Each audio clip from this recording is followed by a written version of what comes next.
يا يأجوج ومأجوج، لقد قتلنا كل البشر على هذه الأرض، والآن استعدوا لنقتل من في السماء. اسحبوا سهامكم وصوبوها نحو الأعلى لنقتل أهل السماء. اسحبوا. Ya'juj va Ma'juj. Alloh taolo bizga ularning ahvoli haqida xabar berdi. Nabiy sallallohu alayhi va sallam bizga ular bilan qanday muomala qilishni o'rgatdilar.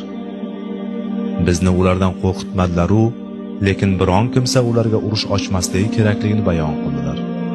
Ularga qurol bilan chiqmaslik va ularga qarshi urushga kirmaslik kerak. Ular odam farzandlaridan bo'lgan bir ummat, ikki ulkan qabila, ikki katta ummatdir. Ular oxir zamonda chiqadilar. Ular qadimdan bor bo'lib, ularning ulkan buzg'unchiliklari ma'lum. Alloh azza va jalla aytadi: Ey Muhammad, yana sizdan Zulqarnayn haqida so'raydilar. Ayting, men sizlarga u haqdagi xabarni tilovat qilurman. Dar haqiqat biz unga yerda hukmronlik berdik va har bir narsaga erishish sababini ato qildik. Alloh taolo unga yer yuzida katta imkoniyatlar berdi. U buyuk mo'min podshoh edi. Alloh taolo unga yer yuzidagi yo'llar va sabablarni berdi. U yer yuzida odamlarni Allohga da'vat qilib, ularni olamlar Robbisiga qullik qilishga chaqirib yurar edi. U yer yuzini keza boshladi. Uning Zulqarnayn deb nomlanishiga sabab quyoshning chiqish va botish joyiga yetib borgani uchundir. Zulqarnayn to quyosh chiqish joyiga yetganida uni bir qavm ustidan chiqayotganini ko'rdi.